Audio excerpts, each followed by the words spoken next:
Hare again Krishna. Pavi గారు మా ఆశ్రమంకి వచ్చారు. ఇక్కడ అన్ని కవరింగ్ చేశారు, భగవద్గీత క్లాస్ బాగా విన్నారు, ప్రసాదం గ్రహించారు. సో నేను క్వశ్చన్ వేయాలి, మీకు ప్రసాదం ఎలా అనిపించింది, చాలా మళ్ళీ బాగుంది. అట్మాస్ఫియర్ ఎలా అనిపించింది నేను చాలా అడగాలి. బాగుంది. చాలా పీస్ఫుల్ గా ఉంది. అండ్ భగవద్గీత కూడా చాలా బాగా చెప్పారు. క్లాసెస్ అన్ని విన్నాం, స్టార్టింగ్ నుంచి విన్నాం. బాగుంది. సో మా ఆశ్రమంలో కూడా చాలా డివోటీస్ వచ్చి చెప్తున్నారు, మేము ఈ వీడియో చూసి మేము ఆశ్రమంలో వచ్చాము, ఇక్కడ మాకు తెలిసింది ఇక్కడ గుడి ఉందని తెలిసింది. Okay, thank you. Shyam Kund and Radhakund గురించి చెప్తారా? సో ఇక్కడ 2 పాండ్స్ ఉన్నాయి. మ్మ్. దాని పేరు రాధాకుండ్, శ్యామ్కుండ్. యాక్చువల్ రాధాకుండ్, శ్యామ్కుండ్ అయితే బృందావన్లో ఉంటాయి. బృందావనంలో చాలా స్థలాలు, చాలా పుస్తకాలు, చాలా గ్రంథాలు, మన షడ్ గోస్వామి అనే ఒక ఆచార్యులు ఉంటారు. రూప్ సనాతన్, భట్ట రఘునాథ్, శ్రీజీవ గోపాల్ భట్, షడ్ గోస్వామి, 6 గోస్వామిలు. గ్రంథాలు, వేరే వేరే తీర్థ స్థలాలు అన్నీ కనిపెట్టారు అనమాట.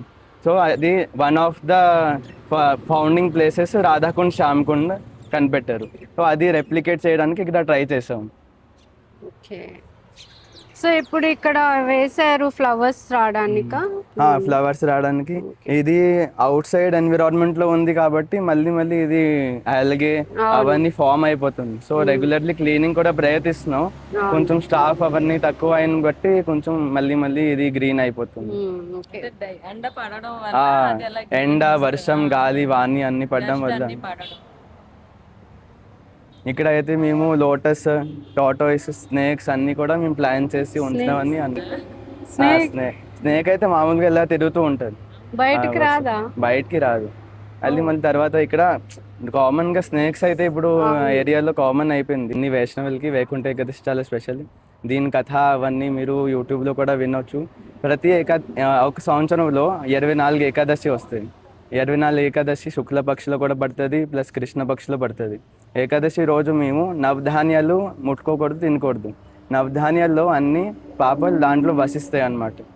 చిన్న చేమహత్య నుంచి బ్రహ్మహత్య వరకు అన్ని పాపాలు అన్నంలో, బియ్యంలో, నవధాన్యాల్లో నివసిస్తాయి. సో ఆ రోజు అన్ని వైష్ణవులు ఎవరైతే కృష్ణ కాన్షియస్ పర్సన్స్ ఉంటారో, మామూలు భక్తులు ఉంటారు, అందరూ కృష్ణ కాన్షియస్ పర్సన్ ఏకాదశి పాటిస్తారు. ఏకాదశి రోజు simply fruits, milk, Nirjala Ekadashi without water కూడా చేస్తారు, వాటర్ తీసుకొని చేస్తారు.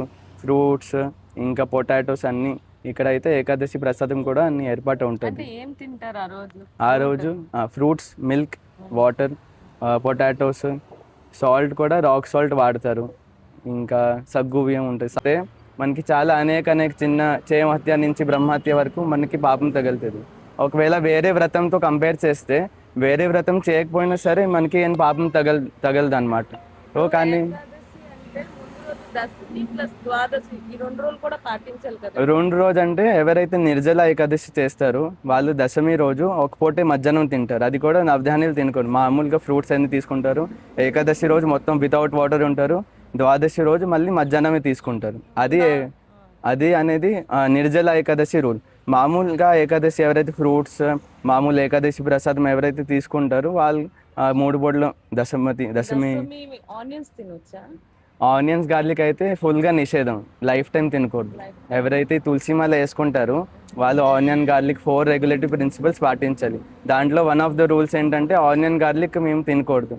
ఎందుకంటే దాంట్లో ఎక్కువ తామసిక గుణం ఉంటుంది. తామసిక గుణం మనకి భక్తిలో ఆడంబం వస్తుంది. అందుకే ఆనియన్, గార్లిక్ నిషేధం అంటారు. అంటే నార్మల్ పీపుల్స్ ఇక్కడ ఉన్న వాళ్ళు కాకుండా బయట వాళ్ళు ఉంటారు కదా, వాళ్ళు ఏకాదశి చేస్తే దశమి పాటించాలా? లేదు, మామూలుగా ఏకాదశి రోజు పొద్దున్న భగవంతుడికి నమస్కరించి పూజ అవన్నీ చేసుకొని ఆ రోజు ఏకాదశి వ్రతం ఉపవాసం అంటే ఏంటి? వాసం అంటే ఉండవు, అంటే దగ్గరలో, ఎవరి దగ్గరలో? భగవంతు దగ్గరలో ఉండాలి. సో మెయిన్ గోల్ ఆఫ్ ఉపవాసం ఏంటి? మన భగవంతుడు దగ్గర ఎక్కువ దగ్గరలో రీచ్ అవ్వాలి. అందుకే ఉపవాసం చేస్తారు. ఉపవాసం రోజు వేరే ఏదైనా ఆలోచన రాకుండా, డిస్ట్రాక్షన్స్ రాకుండా ఓన్లీ గాడ్స్ కృష్ణ స్మరణంలో ఉండాలి. ఎక్కువ జపం చేయాలి, ఆ రోజు ఎక్కువ వైష్ణవ సేవ చేయాలి, సాధు సేవ చేయాలి. సో మనకి ఏకాదశి ఫలితం ఖచ్చితంగా ఆ రోజు మొత్తం పూర్తిగా లభిస్తుంది అనమాట. ద్వాదశి రోజు మామూలుగా నార్మల్గా ద్వాదశి రోజు మనకి మార్నింగ్ పారాయణ టైం ఉంటుంది. ఆ టైం మధ్యలోనే ఏకాదశి ఫాస్ట్ అనేది మనం బ్రేక్ చేసుకోవాలి. ఆ టైం దాటి మనం ఒకవేళ బ్రేక్ చేస్తే ఏకాదశి రాదు. చేసినా సరే చేయకపోయినా సరే ఇలా ఒకటే ఉంటుంది అన్నమాట. ద్వాదశి రోజు ఓన్లీ లిమిటెడ్ టైంలోనే మనం ద్వాదశి ఏకాదశి గడియలు ఉన్నంత ఆ, ఆ టైంలో అది కూడా ఆ టైమింగ్స్లో కూడా ఆ టైమింగ్స్ మేము వాట్సాప్ ఛానల్లో కూడా పెడతాం. నేను డైలీ ఫాలో అవుతున్నాను. ఫాలో అవుతుందా? బాగుంది కదా. ఎందుకంటే అన్ని ఇన్ఫర్మేషన్ అవును. ఎవరైతే డివోటీస్ ఉన్నారు, డివోటీస్ ఇంకా హోప్ చేస్తున్నారు అవడానికి, వాళ్ళకి కూడా అన్ని ఇన్ఫర్మేషన్ అన్ని ఇంపార్టెంట్ గా కావాలి. ఓకే. ఆఖరి శనివారం మేము నరసింహస్వామి యాగం కండక్ట్ చేస్తాం. ఓకే. ఆల్రెడీ 4-5 టైమ్స్ కండక్ట్ అయిపోయింది.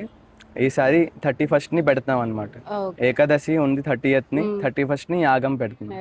ఓకే. మనం యాగం ఎందుకు చేస్తున్నాం అనుకుంటే గోర సంరక్షణ గురించి, గోవంశం ఇంకా వృద్ధి అవ్వడానికి ఆ సంకల్పంతో మేము నరసింహస్వామి యాగం చేస్తాం. అవును. చాలా మంది ఎవరైతే ఇంట్రెస్ట్ గా ఉంటారో వాళ్ళ గోత్ర పేరు ఇచ్చింది కూడా సరే వాళ్ళు నరసింహస్వామి యాగం చేయించుకుంటారు. హరే కృష్ణ. అదే ఈరోజు ఏ అవతారం చెప్తారా? యాక్చువల్గా ఇది ధనుర్మాసం కదా, ధనుర్మాసంలోని భగవంతుని రంగనాథ స్వామిగా ఇవాళ తయారు చేయడం జరిగింది.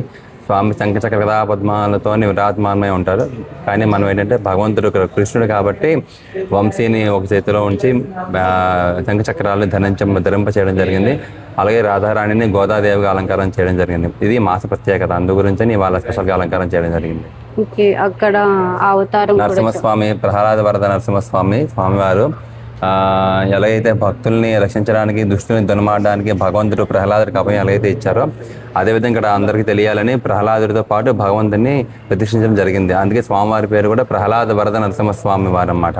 ప్రసాదాలు ఏమేమి పెట్టారో చెప్పండి. ఈరోజు ప్రసాదంలో ఉంది రైస్, పప్పు అండ్ కాలీఫ్లవర్ కూర అండ్ సూజీ హల్వా. ఓకే, అంటే ఇప్పుడు అందరికి ఇక్కడ భక్తులందరికీ జనరల్ గా అందేలాగా ఉంటది. Every Sunday almost Bhagavad Gita class కి 100 to 200 మెంబర్స్ వస్తారు. వాళ్ళకి సఫిషియెంట్ అన్నప్రసాదం ఏర్పాటు ఉంటుంది. అండ్ డైలీ ఇక్కడ ఉన్న ఆశ్రమం ఎవరైతే రెసిడెంట్స్ ఉంటారో వాళ్ళకి, బ్రహ్మచారీస్కి ఇక్కడ డైలీ 3 times ప్రసాదం పెడతారు.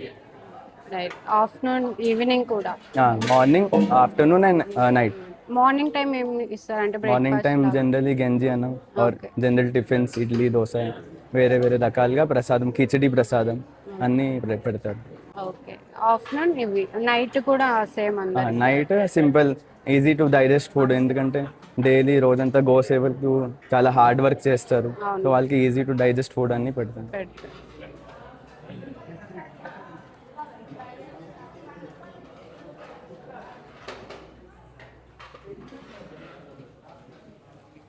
ఇక్కడ నుంచి స్టార్ట్, అక్కడ నుంచి.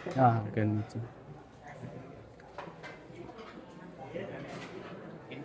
10 items అనేది మనకి ఓన్లీ భగవంతుడికి నైవేద్యం పెడతాం అనమాట. నైవేద్యం అయ్యి ప్రసాదం తర్వాత అందరికి డిస్ట్రిబ్యూషన్లో అవైలబుల్గా ఉంటుంది. వితౌట్ నైవేద్యం ఎవరికి ప్రసాదం డిస్ట్రిబ్యూషన్ ఉంటుంది. ప్రసాదం వడ్డించే వాళ్ళు కూడా ఇక్కడ వాళ్ళే? లేదండి, బయట డైలీ డివోటీస్ ఎవరైతే వస్తారు వాళ్ళు కూడా సేవ గురించి వస్తారు.